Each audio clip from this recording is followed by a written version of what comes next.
Mesdames, Messieurs, bonjour et bienvenue. Halte au pillage des fonds de la CNSS par le gouvernement. C'est l'intitulé de la lettre ouverte adressée par le secrétaire général de l'UNSTB, l'Union nationale des syndicats des travailleurs du Bénin, à la direction générale de la CNSS, avec ampliation à tous les ministères, à toutes les sociétés et entreprises, à tous les syndicats du secteur privé, à toutes les centrales et confédérations syndicales, aux organisations de la société civile et à l'Assemblée nationale. Depuis l'avènement du régime du nouveau départ, la CNSS relève le secrétaire général de l'UNSTB serait devenu une véritable vache à l'ère des gouvernants qui extraient constamment d'importants fonds au mépris des droits des travailleurs. Et donc mise à l'index la gestion des fonds des pensionnés. Une alerte qui donnerait l'insomnie à bon nombre d'entre eux et susciterait moult interrogations chez certains travailleurs. À quoi rime exactement la lettre ouverte de l'UNSTB? Les fonds des travailleurs à la CNSS seraient-ils réellement en souffrance? Et comment? Quelle a éventuellement été la réaction des autorités directement concernées par la dite lettre ouverte? 100% Bénin, le numéro du jour, vous convie donc de fait au cœur du dossier CNSS que certains travailleurs qualifient déjà à tort ou à raison de véritables hold-up des fonds des contribuables béninois. Pour démêler les chevaux, deux invités autour du thème « Gestion de la CNSS à l'ère du nouveau départ », veine polémique ou une gestion véritablement à risque. À ma droite, l'auteur de la lettre ouverte, Emmanuel Zounon, je le disais en titre, est son nom. Il est le secrétaire général de l'UNSTB, l'Union nationale des syndicats des travailleurs du Bénin. Emmanuel Zounon, bonjour. Bonjour. Merci d'avoir répondu à notre invitation. Merci aussi. Au lendemain d'un 1er mai, comment on se sent? Bonne fête. Merci beaucoup.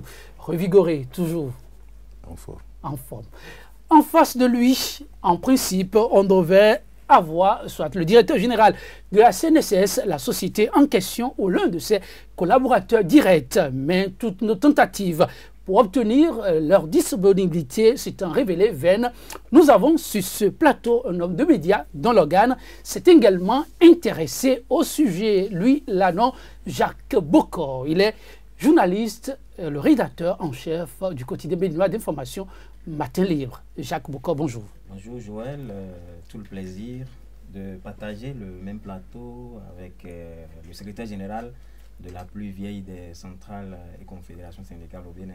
Ah oui, il faut le souligner. Ça fait partie de l'une des centrales syndicales à mener les luttes des travailleurs de tout temps et, malgré le temps, continue de faire la fierté des travailleurs. Mesdames, Messieurs, oui, ça sentirait le roussi à la Caisse nationale de sécurité sociale, décaissement fantaisiste respectant à peine l'orthodoxie financière, concours taillé sur mesure, à la limite frauduleuse, la CNSS, depuis le régime dit du nouveau départ, serait durement éprouvée. Du moins, en croire le secrétaire général de l'UNSTB qui, depuis mi-avril, tire inlassablement la sonnette d'alarme. Emmanuel Zounon, puisque c'est de lui qu'il est question que je vous ai présenté d'entrée de jeu, pourquoi tant de bruit autour d'une société qui, dit-on, ne s'est aussi mieux portée que sous le régime du nouveau départ? Merci, monsieur le journaliste. Qu'il vous souvienne que dans les années 80 à 90, la Caisse a traversé une crise sans précédent. Les fonds de la Caisse, à l'époque, avaient été utilisés par le régime révolutionnaire et les retraités étaient devenus des mendiants parce qu'ils n'avaient plus leur pension. On dit, travaille un jour, ton labeur travaillera pour toi demain. Les gens ont travaillé pendant 30 ans, ont cotisé de l'argent, ont épargné de l'argent, parce que la Caisse, c'est une assurance. Ont épargné de l'argent, et maintenant, à leur beau vieux jour, ils ne sont plus en mesure de percevoir leur pension. Des pensions de misère, parce qu'à ce jour même, il existe des gens qui perçoivent 24 000 francs de pension. 24 000, moins que le SMIC, vous voulez dire? Moins que le SMIC, Sérieux? 24 000. Les gens, la majorité des pensionnaires gagnent moins de 24 000 francs. Au Bénin? Au Bénin. Avec cette crise, ou bien avec cette crise et à l'arrivée de la conférence nationale, des efforts ont été fournis. Et nous nous sommes dit, plus jamais ça. Les pensions ont été recalculées à la baisse pour tout le monde. Les taux d'utilisation ont été revus. La durée d'âge à la retraite a été augmentée pour permettre de renflouer à nouveau les caisses de la sécurité sociale. Parce que n'oubliez pas que la caisse, c'est un instrument de lutte contre la pauvreté. Et depuis maintenant que la caisse est renflouée, tous les regards sont tournés vers cette caisse-là. Ce qui est dommage. Et si nous croisons les bras et nous disons, ah non, l'État n'est pas faillible, l'État respecte toujours ses engagements, la caisse sera encore de nouveau coulée. Et c'est pour cela que nous avons dit, il faut sonner tout de suite l'alarme.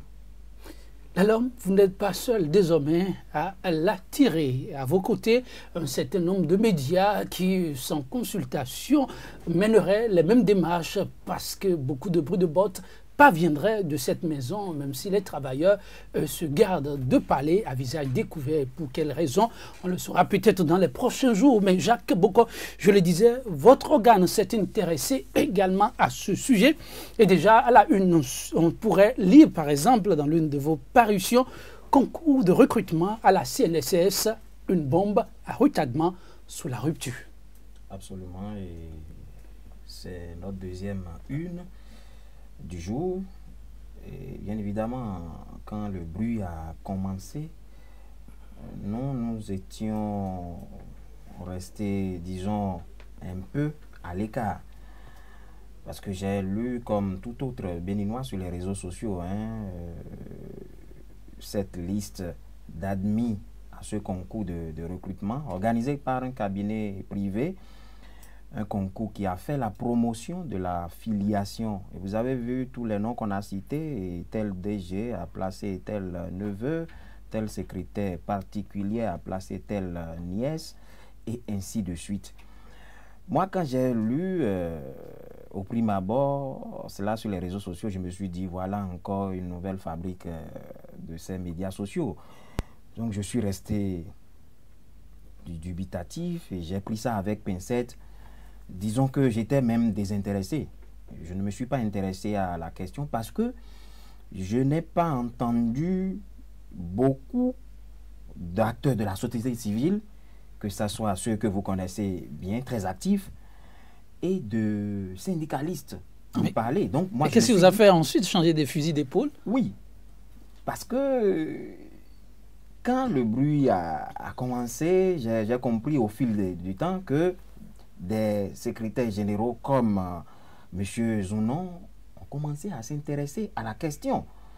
Et quand vous m'avez contacté pour qu'on en discute, j'ai eu le réflexe de vérifier auprès de personnes ressources, des gens qui ne sont pas étrangers à la maison, à la CNSS.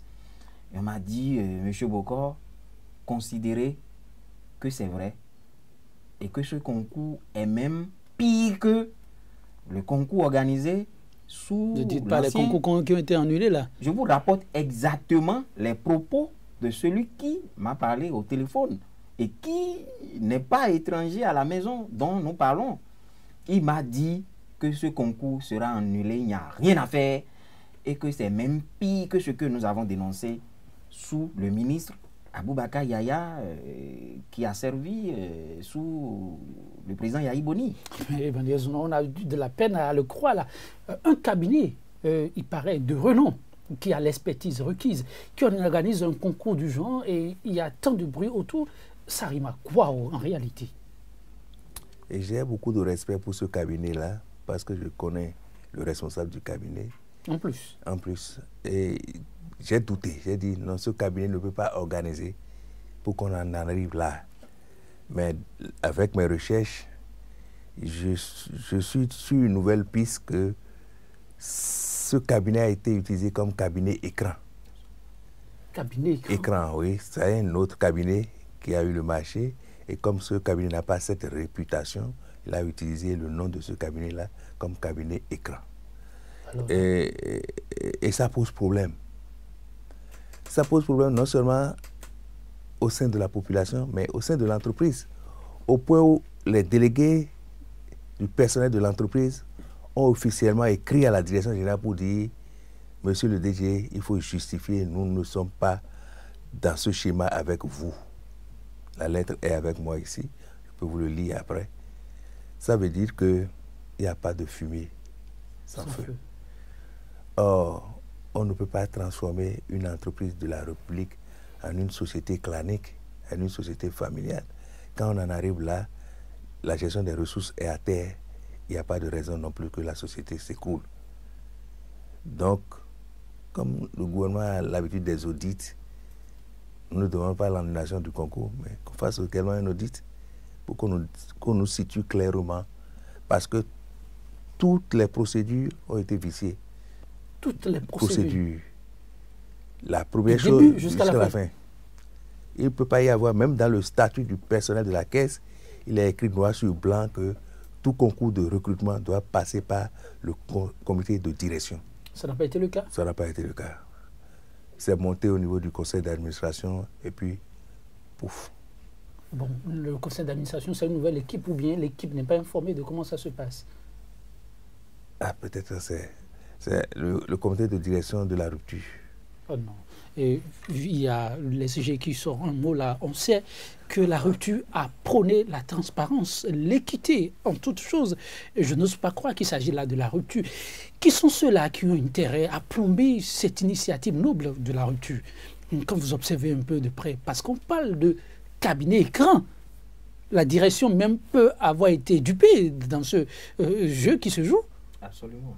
Et pour trouver réponse à votre question, je vous renvoie à la réponse donnée par le secrétaire général de l'UNSTV, Emmanuel Zounon, que j'ai en face, qui vient de dire que comme le gouvernement a l'art des audits, il faut qu'on clarifie la situation et c'est le moment plus que jamais pour que le gouvernement même s'intéresse à la question parce que il vient de dire que toutes les procédures ont été viciées, alors que c'est ce que nous avons dénoncé par le passé. C'est pour cela que des luttes ont été menées et je dirais même que ça fait partie des facteurs qui ont milité à l'avènement du régime actuel, parce qu'on a surfé sur ces ratés, sur ces scandales de l'ancien régime pour élire l'actuel chef de l'État, qui a promis, comme vous l'avez souligné, la rupture. Et la rupture, c'est faire les choses autrement, c'est rompre avec les vieilles pratiques pour un nouveau départ. Mais qu'est-ce que nous constatons? Moi, quand j'ai lu l'appel à candidature, c'est-à-dire les critères fixés pour postuler à ce concours de recrutement de 94 agents, pour la première fois, j'ai tiqué. Je me suis dit, voilà un concours qui est fait pour ceux de la maison. Et comme par malheur, l'histoire m'a donné raison parce que les critères étaient taillés sur mesure, je dirais. On n'a pas donné la latitude aux citoyens lambda, à l'étudiant qui a son diplôme sorti du campus ou à celui qui a pris part à un centre de formation qui a le profil de postuler. On a bien dit qu'il faut avoir fait des stages dans la maison, qu'il faut avoir fait tel nombre de mois dans la maison. Donc, les critères au départ, moi, ça m'a posé problème. Et aujourd'hui, on se rend compte que l'entreprise privée, le cabinet utilisé, effectivement, n'a servi que d'écran. Sinon, moi, pour m'en convaincre, il faut qu'on constitue les responsabilités et qu'on dise clairement qu'est-ce qui s'est passé, qui n'a pas bien joué son rôle. Sinon, normalement, pour un concours de recrutement, bon, moi, je ne maîtrise pas trop les tests de la CNSS, mais c'est la structure qui est dans le besoin, qui fait la demande au ministère de la fonction publique, qui lance le concours. Maintenant, si le ministère a préféré son cabinet, on ne sait pas par quel critère ce cabinet a été recruté, vous voyez que déjà, ça pose problème. Moi, ça pose problème. Emmanuel Zounon, quand bien même on prend l'option d'aller vers un cabinet d'expertise, il y a souvent des systèmes de contrôle en place pour le suivi, éviter des ratés. Dans le cas d'espèce, qu'est-ce qui n'a pas manché de ce point de vue? D'abord, il n'a pas été annoncé aux candidats pour composer dans telle épreuve, telle épreuve, telle épreuve. Non, dites que là, vous faites retenir un peu de vérité. Non, il non, n'a pas été... Non. Il n'a pas été Vous venez sans savoir dans quelle matière vous composez. Voilà. Ça s'est passé comme ça? Oui, vous savez que bon, c'est la Caisse nationale, c'est la sécurité sociale, point. Maintenant, quelle matière, personne ne sait. Mais ça fait partie des critères d'élimination. C'est possible. Ensuite, il y a eu des endroits où les gens ont commencé à composer à 10 heures et les autres l'après-midi, et d'autres ont eu de rattrapage le jour suivant. Pour la même épreuve? Pour la même épreuve. Les autres ont eu de rattrapage le jour suivant. Et c'est tout dans la précipitation. Hein. On prononce les résultats un mercredi. On affecte les gens le vendredi et le lundi, les gens ont pris service. Donc, non, le Bénin n'est plus à ce stade-là. Et ça, l'autorité du tutelle est informée? Mais pire que Yaya existe. Et c'est ça qu'on nous démontre à la Caisse. Il appartient maintenant à la direction générale de monter au créneau pour dire ah non, c'est vrai, c'est faux, nous on a fait ci, on a fait ci, on a fait ça. Et nous allons les confondre. L'heure de la confrontation n'est pas encore arrivée. Nous attendons leur réaction. Et dans notre cahier de doléances de 1er mai, nous avons dit que dans les jours à venir, on ira... Oui, vous avez annoncé des couleurs. On reviendra sur ces points-là. Mais l'SG vient d'évoquer des points qui donnent vraiment froid au dos. Absolument. Vous avez aussi l'information des candidats qui ne savent pas dans quelle matière ils doivent composer, mais qui sont partis composer. Et personne ne s'est plaint. Parce qu'on n'a pas eu de plainte de ces candidats-là. Habituellement, quand ça se passe comme ça, même c'est bien avant la composition qu'on est alerté, et ensuite, pendant la composition de ces ratés, sont portés à l'attention du public. Et vous voyez que c'est plus grave que ce que nous avons vécu sous l'Ancien Régime. On a dit que des gens n'ont pas composé, mais ont été déclarés admis ici. C'est qu'on ne vous précise même pas dans quelle matière vous venez composer. Et le concours, le même concours qui doit départager des postulants, a été organisé sur plusieurs jours. Comment, avec l'avènement des réseaux sociaux, vous savez comment l'information circule. Ça veut dire que peut-être des gens ont servi de cobayes et puis d'autres sont venus après récolter les bons fruits. Sinon, comment comprendre que un cabinet est travaillé et qu'au finish, on n'a que des parentés, des alliés de ceux qui sont travailleurs dans la maison. Est-ce qu'il faut tenir à cet argument? Non. S'ils ont été plus intelligents que les autres, on ne va pas les en vouloir pour. Donc les plus intelligents se retrouvent au sein des enfants de ceux qui travaillent à la CNSS. Il n'y a plus d'enfants intelligents. Ça peut arriver. Mais là, ça sort de l'ordinaire. Peut-être que la rupture, c'est sa marque de fabrique. Je n'en sais rien. Mais ça serait quand même une injure à l'intelligence de fils de paysans ou de pauvres que je suis et qui voudrait aussi peut-être travailler à la CNSS comme d'autres, qui vous a dit que je ne veux pas changer de profession par exemple, et qui vous a dit que d'autres comme moi ne veulent pas aller à la CNSS. Mais la CNSS ne peut pas être comme ces structures que je suis en train de voir, c'est-à-dire lorsque votre papa a exercé une fois là, c'est la porte ouverte pour que toute une génération ou toute la collectivité travaille là. Non, moi je continue de croire que ce que nous disons ici c'est de la fiction jusqu'à ce que une commission d'enquête ne soit mise en place et que les noms soient cités publiquement comme on l'a vu sous le concours annulé sous l'autre régime. C'est une épreuve pour le gouvernement de la rupture. Et c'est pourquoi nous parlons de bombe à retardement. Parce que je suis sûr que si le gouvernement ne réagissait pas au plus tôt ou au plus vite, des centrales ou confédérations comme l'UNSTB et bien d'autres qui s'échauffent dans les vestiaires vont engager encore un bras de fer. Ils s'échauffent déjà. Moi, je vous ai dit que j'ai reçu des acteurs, et pas des moindres, qui m'ont confirmé qu'il y a fraude. Et puis, bien d'autres qui ne sont pas de la maison, mais qui ont réussi à avoir des dossiers.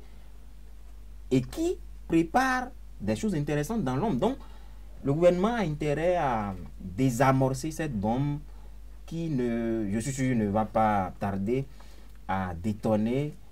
Et ce serait le vrai scandale, ou le premier vrai scandale sous la rupture qui prône le changement sous une autre forme.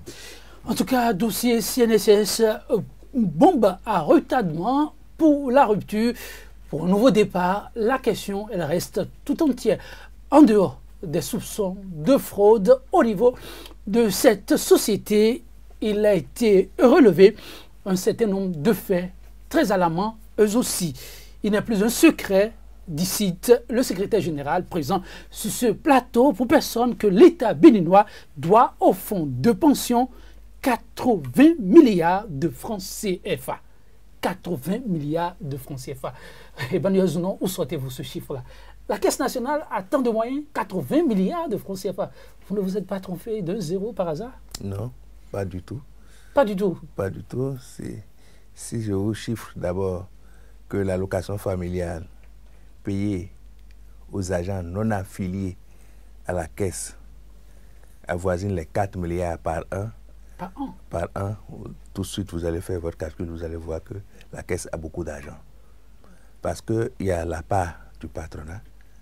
Le patronat prend en charge les risques professionnels, les allocations familiales, et maintenant partage ensuite la pension avec les employés. Donc c'est beaucoup d'argent prélevé sur les salaires pour la Caisse. Et si vous accusez 2 mois de retard, il y a les pénalités et retards qu'il faut payer. Qui s'ajoutent. Il faut forcément payer. Il faut forcément payer. Donc la Caisse fait le gendarme derrière les sociétés pour les obliger à honorer leurs engagements. Donc aujourd'hui, après 25 ans, la Caisse a suffisamment d'argent. Si je vous donne le montant de la Caisse, là, vous allez remuer la tête. J'aurais envie de changer de profession, vous avez tenté de dire. Ça c'est sûr. Actuellement, on doit à cette Caisse 80, mais vous avez continué et dit qu'on se permet la largesse de la direction en bénéficiant de 40 milliards. J'ai du mal à prononcer ces chiffres-là parce que, franchement, de dehors, on ne s'imagine pas. 40 milliards d'emprunts obligataires. Si. J'ai vu le ministre de l'économie se vanter pour dire et nous avons fait un emprunt obligataire de 150 milliards et on a eu 170 milliards. Mais c'est au dos de la Caisse, puisque la Caisse seule a donné 40 milliards. Manuel Zounon, vous avez vraiment fouillé et être sûr des chiffres que vous avancez là? Nous n'accusons personne, ce sont les faits qui sont accusateurs. Oui, continue. Et juste après cela, certaines banques de la place ont commencé par solliciter de l'argent de la Caisse. Et on comprend si bien que c'est le gouvernement qui est encore derrière ces banques-là pour pomper à nouveau 50 milliards dans les caisses de la CNSS. Et c'est là où nous avons dit, alors il faut sonner l'alarme. Quand quelqu'un doit de l'argent, à ce niveau-là, on ne peut plus lui passer de l'argent. Il faut réfléchir par 2 fois avant de lui passer de l'argent. C'est vrai que quand vous êtes au plus bas niveau, là, et vous avez besoin de ressources pour vous relever, la banque peut vous venir en aide, mais avec des conditions sévères. Mais ici, maintenant, c'est de l'argent gratuit qu'on va pomper au niveau de la Caisse. Et quel serait le devenir des pensionnaires demain? Jacques Boko. Oui, est-ce que ce que dit le secrétaire général est faux? Je ne dirais pas que c'est faux, parce que avant lui, vous avez suivi l'opérateur économique, le patron des patrons, Sébastien Ayavon, qui, au cours de sa sortie médiatique, a dénoncé également la chose. Il a parlé de l'emprunt obligataire auquel la CNSS a souscrit sur une dizaine d'années, en violation normalement des tests. Normalement, ça devait être sur 4 ans, si je ne me trompe. Mais on a fait pression pour que la Caisse souscrive. Mais est-ce que la sortie médiatique du ministre de l'économie, à sa sortie médiatique, vous avez entendu un démenti? Non. Au contraire, il a confirmé que la Caisse a effectivement participé à l'opération. Mais ce que pose le secrétaire général de l'UNSTB, c'est quand même un problème de veille. Parce que, comme le dit l'adage, quand vous avez été mordu une fois par le serpent, lorsque vous voyez à vos pieds un ver de terre, vous êtes obligé de prendre garde. Sinon, vous risquez peut-être de vous faire mordre une deuxième fois. Et c'est cette veille que l'UNSTB est en train de faire pour ne pas tomber dans les mêmes travers que dans les années 90. Il vient de nous peindre le tableau. Ils sont venus de très loin. Ils dénoncent surtout la manière et la méthode. Mais on sait que le gouvernement actuellement en place a quand même la matière grise, comme on dit, pour pouvoir parer au plus pressé, éviter de tomber dans de pareils travers. Et comment tout ceci peut-il s'expliquer? Moi, je ne maîtrise pas les clauses de cette souscription. Ce qui a permis quelle garantie la CNSS a eu ou a obtenu du gouvernement pour souscrire à disons, à un tel montant. Je n'en sais rien, mais une chose est sûre, pour une souscription, pour un emprunt qui dure une dizaine d'années, écoutez, puisque ce sont des emprunts, c'est comme si c'était des prêts. Si le gouvernement n'arrivait pas à payer à temps, alors qu'il vient de le dire, ce sont des cotisations. Ce sont des pensionnaires qui sont là et qui perçoivent de maigres ressources. Donc la conséquence immédiate serait? Mais si la caisse s'écoule, pourquoi vont vivre ces pauvres citoyens qui ont cotisé là et qui n'attendent que cela peut-être chaque fin du mois? Donc moi je pense que le problème qu'il pose, au-delà des aspects ou des analyses qu'on peut faire autour, des commentaires qu'on peut faire autour, je pense que c'est un problème très capital qui mérite réflexion. Et je pense que le gouvernement doit prendre à bras le corps la situation. Si c'est en violation des tests, moi je pense qu'il faut que ceux qui sont de la société civile, toutes les organisations mettent leur doigt, la main à la pâte pour faire pression, pour qu'on ne tombe pas dans ces travers que nous avons vécu dans les années 89-90. Vous pensez qu'on y est déjà? Non, mais on risque.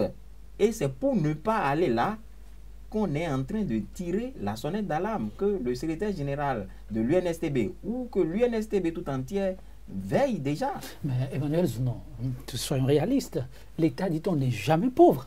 Alors, est-ce que les pensionnaires ont à se mettre ma tête en tête que l'État n'arrive pas à rembourser l'argent prêté à la caisse? L'État trouvera encore le moyen de payer les pensionnaires, non?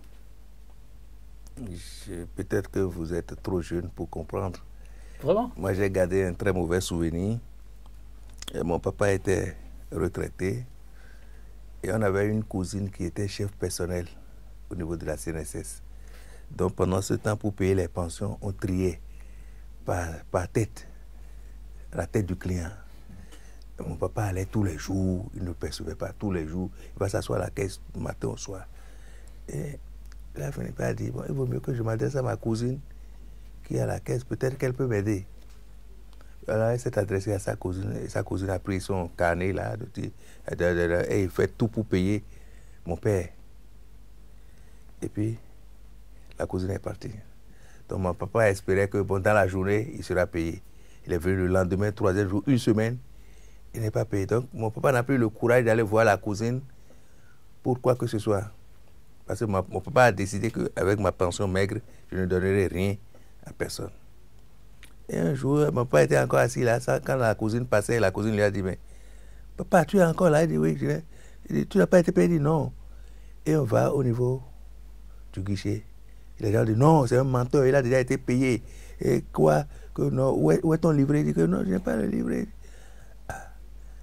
La cousine était furieuse et voulait se retourner dans son bureau quand il a eu l'idée de dire, mais il y a des carnets de livrets qui sont en haut, au-dessus du caissier là.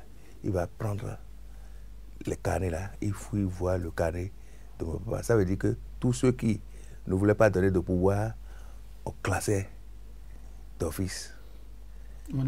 Et on a enregistré beaucoup de morts. Beaucoup de morts. Dans un contexte bien précis. Non, l'histoire est têtue. On en est arrivé, c'est parce qu'on en est arrivé à la faillite de la caisse que cette scène s'est produite. Mais il paraît que tout ceci a changé. Non, rien n'a changé. Rien n'a changé au Bénin? Rien n'a changé, je vous explique.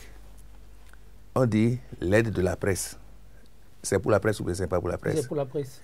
Un jour, le gouvernement dit, vous envoyez une lettre pour dire, et à partir de demain, là, commencez par donner une partie de votre aide aux syndicalistes. Qu'est-ce que vous allez dire? Que ça ne se passera pas. Vous allez dire que ça ne se passera pas.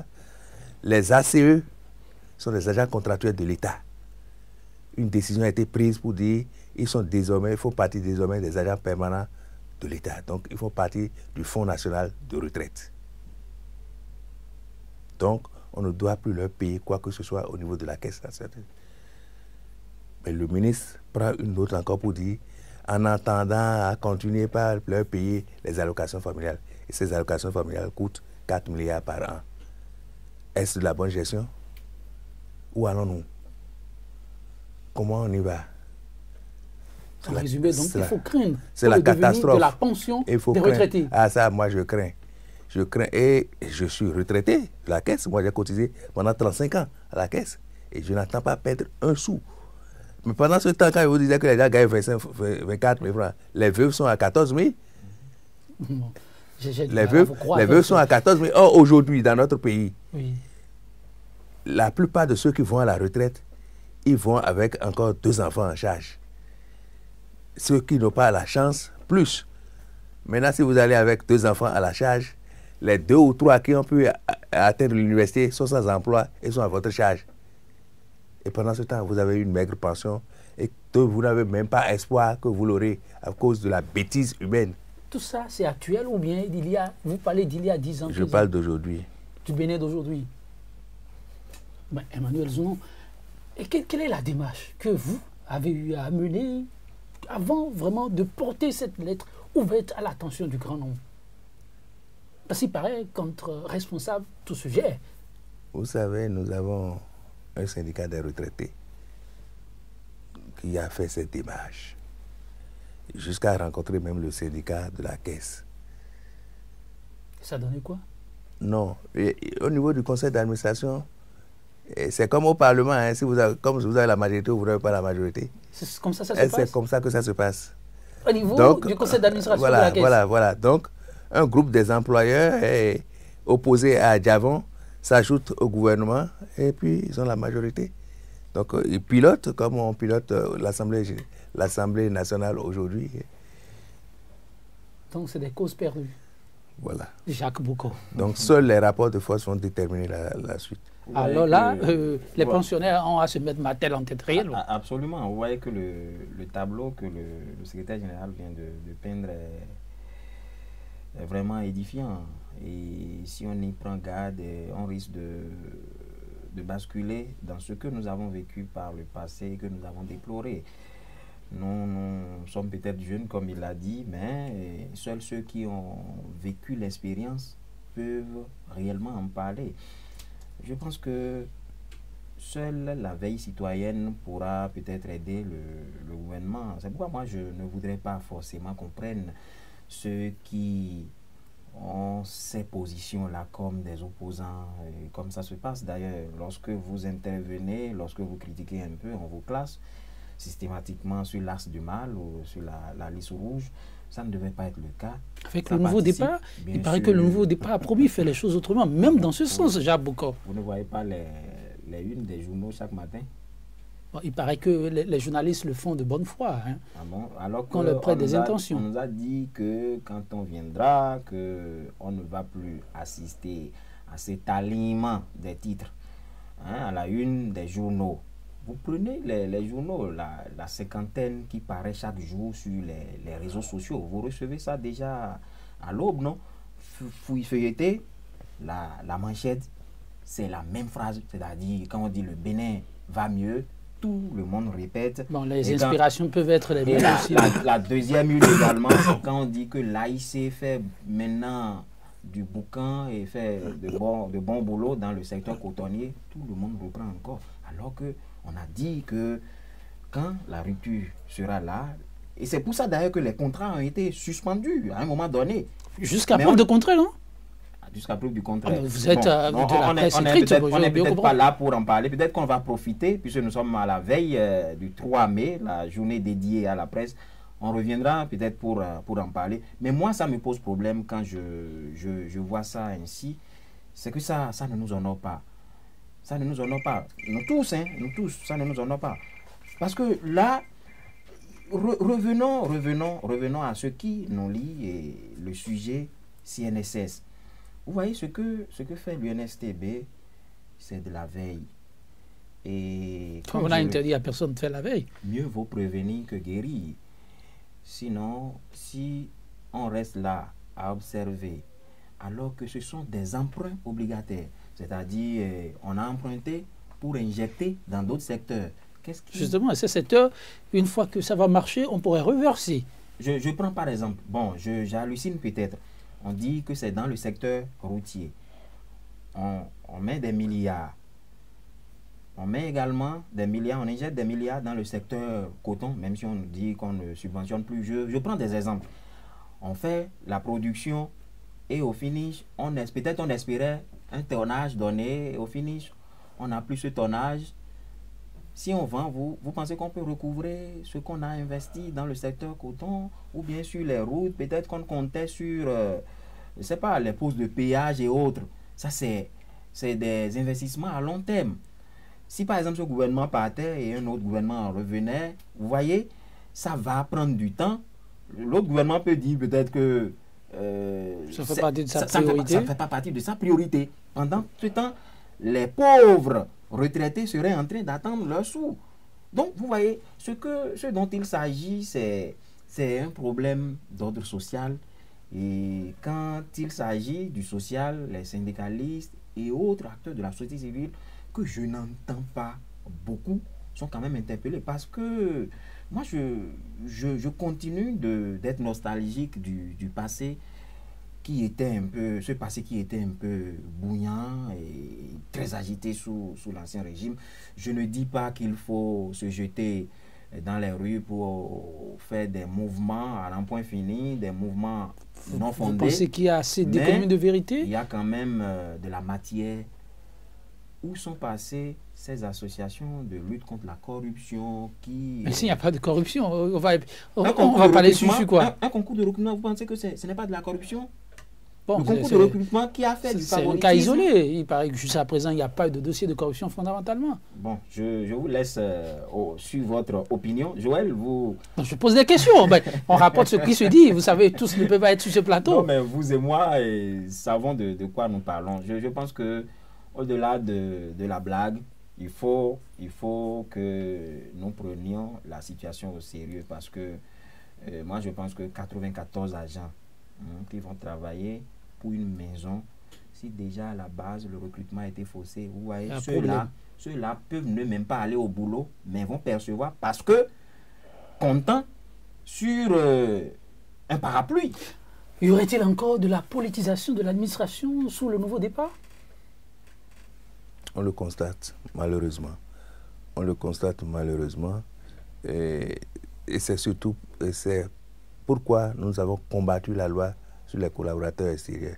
C'est politique. C'est exactement cela. C'est-à-dire que au lieu de passer par la porte officielle, on préfère recruter les gens par la fenêtre et mieux payer, sans contrôle. Et on l'a stoppé. Nous l'avons dit au chef de l'État que nous l'avons combattu. La Cour nous a donné raison. Mais vous savez, les décisions de la Cour sont ce qu'elles sont. Voilà. Au niveau de la CNSS, la Caisse a mieux à faire. Si la Caisse a de surliquidité, ce que aime le Béninois, c'est avoir une maison. Pourquoi ne pas créer les conditions nécessaires pour construire des logements sociaux? Quand je regarde le PAG du gouvernement, il est prévu la construction de 5 000 logements par an. Oui. Et sur 5 ans, ça fait 20 000 logements. Alors, je me suis permis rapidement le jour-là de calculer, mais on va payer combien? Et je me suis retrouvé à 115 000 par mois. Alors j'ai dit, mais ces logements-là, c'est destiné à quel type de Béninois? Combien de Béninois peut payer 115 000 francs par mois et pendant 15 ans. Ce n'est pas possible. Sur le dossier CNSS, dès lors que nous avons notre argent déposé au niveau de la caisse, là, on peut nous construire des logements sans intérêt. C'est une bonne suggestion. Deuxième chose, les retraités. On n'a pas de maison de retraite. Qu'on y pense. Les retraités sont abandonnés à eux-mêmes. Savez-vous que 62% de travailleurs qui vont à la retraite partent avec une maladie, alors que nous n'avons pas d'assurance maladie? Qu'est-ce qui empêche la caisse depuis 50 ans d'activer la branche maladie? Surtout qu'aujourd'hui, il y a une loi sur la maladie, l'assurance maladie universelle. Donc, la caisse a autant à faire que d'aller déposer même nos sous au niveau des banques. Emmanuel Zounon, vous l'avez dit, mentionné à travers votre lettre ouverte, s'il n'y a pas une oreille attentive à vos doléances dans les tout proches jours, il risquerait de se passer un certain nombre d'événements. Vous êtes toujours campé sur cette position ou depuis que cette lettre est parvenue à un certain nombre d'autorités, la position a été révisée? Non. Jusque-là, blackout. Ils se disent, bon, nous allons voir jusqu'où ils vont y arriver. Le tigre ne programme pas sa tigritude. Vous attendez le jour J. Vous allez voir. On va voir ce qu'on va voir. Parce que là c'est notre argent. Ce n'est pas l'argent de l'État. Votre adresse à l'endroit de tous ceux-là qui vous suivent avant qu'on ne mette un terme à cette émission. Vous savez, le travailleur ne réagit que lorsqu'il perd son emploi. C'est-à-dire, tous ceux qui sont en train de cotiser aujourd'hui, c'est le jour où ils seront à la retraite et ils n'auront pas l'argent. C'est en ce moment qu'ils vont se dire, ah, c'était vrai ce qu'on nous disait. Moi, je les invite à se réveiller très tôt.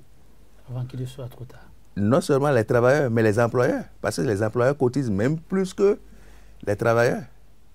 Et c'est beaucoup d'argent. Donc, on doit se lever très tôt.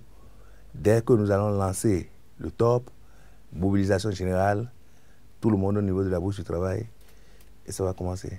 Merci Emmanuel Zounon. Oui, Jacques Boko. Non, je continue d'absoudre le ministère de la fonction publique et du travail, et donc le gouvernement qu'il n'est peut-être pas mêlé à ce qui s'est passé à la CNSS dans ce concours de recrutement.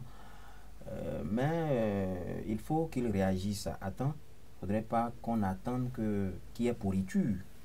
C'est-à-dire que les centrales et confédérations déclenchent des mouvements de grève, qu'il y ait des marches dans les rues avant qu'on ne veuille négocier. Il faut anticiper. Et anticiper, c'est déjà mettre en place une commission d'enquête pour qu'on clarifie ce qui s'est réellement passé à la CNSS.